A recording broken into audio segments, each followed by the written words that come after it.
Mukhang pinag-aaralan mo yung sinasabi mo dyan ah. Hindi pinag-aaralan. Galing sa nguso o sa puso. Nga.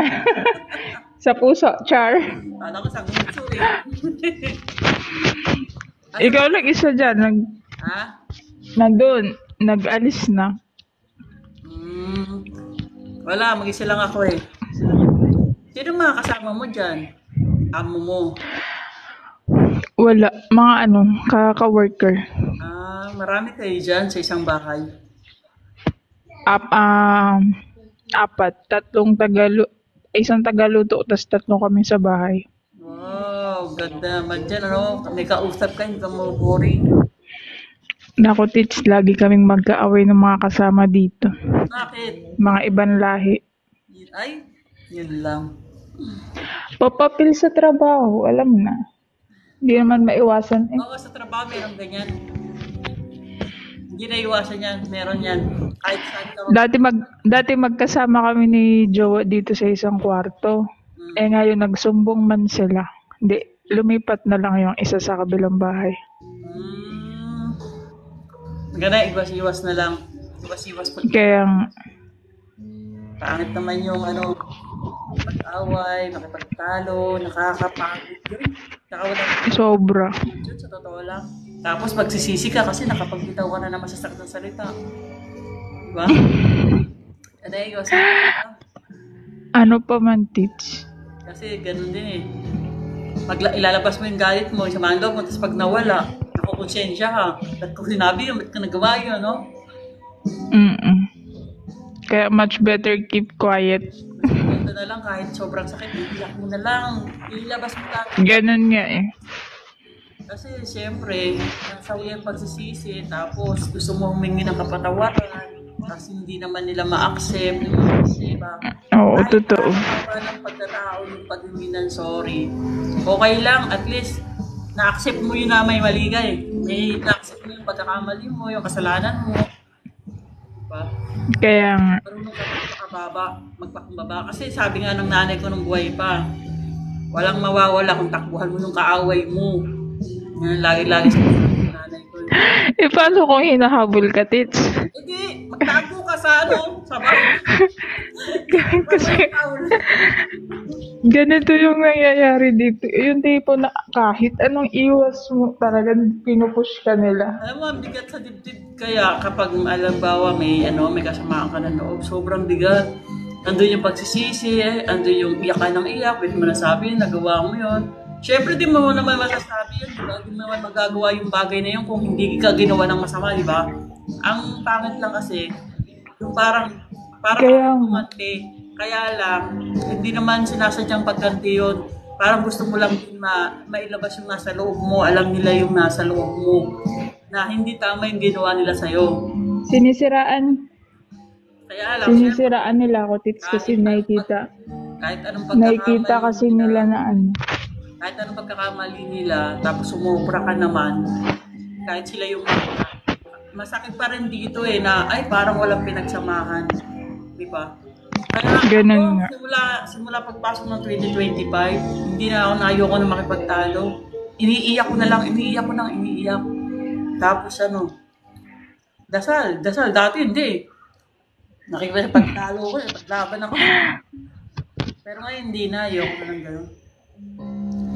Gano'n lang gawin. Kaya simula nga nun, Tits, nung pumasok din yung 2025, hindi na ako yung tipo na kapag may 2025. Hindi na ako yung tipo na kapag may sila sa akin na sumasagot ako, pinapabayaan ko sila kasi yung tipo na nakikita nila na masyado akong malapit sa loob sa mga amo. Naiinis sila sa akin. Pinagkakaingitan ba nila? Hindi ko naman alam kung anong gagawin ko sa kanila. Kasi meron mga bagay na kaya mong gawin na hindi nila kaya. Meron kang mga bagay na ipapakita sa amo mo na hindi naman nila kayang maipakita. Ganon yun. Yun nga sinasabi ni Jowa. Tapos pabayaan. Away, gagawa ng kwento. Yun nga ginagawa. magluto. Catering, yung ano. Kasi ako, minana ko yung pagluluto ko, yung pagiging mahilig ko sa pagluluto sa nanay ko. Kasi yung nanay ko may karinderya sa Maynila. Doon ko minana yung pagluluto. Pero sabi nga ng atin ko kahapon, nung nag-live kami, ang galing-galing ko na magluto, sabi niya. Sabi niya, hindi ko sinabi yun, sinabi niya. Mahilig din ako, Tits. Yung tipo na, Magluto, mahilig din ako yung di ba, habang magluluto ka, yung magki-curvings ka ng mga food. Ginagawa ko nga dito eh. maganda. Tapos, Masarap kasi yung parang mayroong kang nahihiligan. Tapos, oo, diba, yung parang nalilibang ka ba? Tapos ang dami-dami. nalilibang. Yung Kaya nga ano, Tits, kaya nga ako pinag-iinitan kasi ang dami ko daw alam. lahat naman ng tao maraming alam, yun nga lang, hindi pa na-discover sa ganun na tayo. Oo. Lahat naman tayo may Katulad pag pag mga nagluluto alam nyo, ako. yung mga alam nyo, hindi ko din yan alam.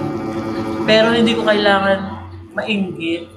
Ibig sabihin, dapat nga, tulungan mo pa ako para matutunan ko yung hindi Nag-grow. Tapos yung nalalaman mo.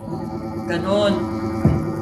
Ako pag meron akong isang bagay na gusto pa, tapos ang galing-galing niya sa isang bagay na yun, ang galing nito sa isip ko, ang galing mo paano ba to?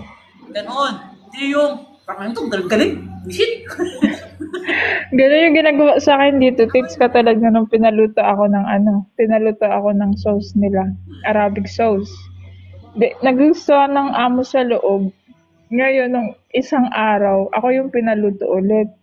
Di nabugdabugan ako sa kusina, halos panghagis yung mga kaldero. Yan, hayaan mo lang sila. Basta ikaw, diyan ka lang sa ledgi. Huwag ka lang papatol. Alam mo, pinakagawin kasi, syempre, pag mga ganyan na may mga kaaway tayo, pakumbaba. Tapos, Mahalin sabi nga nila, Tits, love your enemy. Ano yung mga tapos yung gumawa ka ng way, yung way na kahit na alam mo naman na masakit sa dibdib, diba, na parang bakit ka mapakumbaba. Pero yun ang masarap. Kasi masakit naman talaga dito kung napakumbaba ka. Kahit alam mo wala ka. Pero nakakagaan pala ng loob yun. Ang sarap pala sa pakiramdam. Kaya ang gagawin mo lang dyan sa mga kaaway, makipagngiti ka na lang. Uy, kain ka. Gusto mo to? Ganun nga rin sabi ni sabi ni Jowa. Ano na ginagawa ko yung mga nasa paligid ko, kunwari, meron sila sabi hindi maganda, nakakaramit sa akin. Tapos, gano'n, nayang ko lang, kain tayo, gano'n. Gandang umaga, gano'n. Hanggang sa lumalambot yung puso nila, parang nagiging okay sila. Ayan, mista ka dyan. Okay ba yung pagtulog mo dyan? Nagiging gano'n na sila. Yung una, dami ko narinig. Pero nung pinipilit ko yung sarili kong ibaba na lang, para walang gulo, walang away, walang sama ng loob. Nagiging malambot sila. Okay ka ba dyan? Mag-isa? Sabi, okay na ako, te. Mabuti naman. Yung pagtulog mo, okay ba? Sabi, okay naman. Kaya maganda yan, hayaan mo sila dyan. Gawa ka ng way na ikaw yung magpakumbaba. Kung meron ka pagkain, kakain tayo. O kaya kung magluluto ka, kain tayo, magluluto ako, share tayo. Parang gano'n. Yan ang malalambot. Ganun yung ginagawa ko. Tapos may time pa na pag... Hindi ka na mai-stress niyan. Hindi nabibigat yung pakiramdam mo. Ayos na yan. Tapos sa isip mo, ang sarap pala ng pakiramdam. Gusto ko pang bumalik, magtrabaho ulit. Kasi lahat ka-close ko, lahat nakakausap. Tapos may nasasandalan ako ng mga ka-work. Meron ako nakakausap. Hindi ako masyadong nalulungkot. Kasi pag inaway Nung una hindi ko diniinda yung stress kasi nandito yun si Jowa. Pero ngayon, Diyos ko, sa ginagawa nila sa akin araw-araw, kahit kasi halos gawa mo, huwag ka rin kampante. Kasi syempre, once na lumipat na nga siya. Kakampihan ka ng jowa mo, di ba? Kakampihan ka niyan. Dalawa na kayo, mapapahamak. Di ba? Yun nga yung sinabi niya sa akin kasi yung tipo na gusto niya akong iiwas sa lahat. Tapos yung minsan na kapag napag-uusapan yung about sa trabaho, nagagalit siya sa akin kasi sabi niya,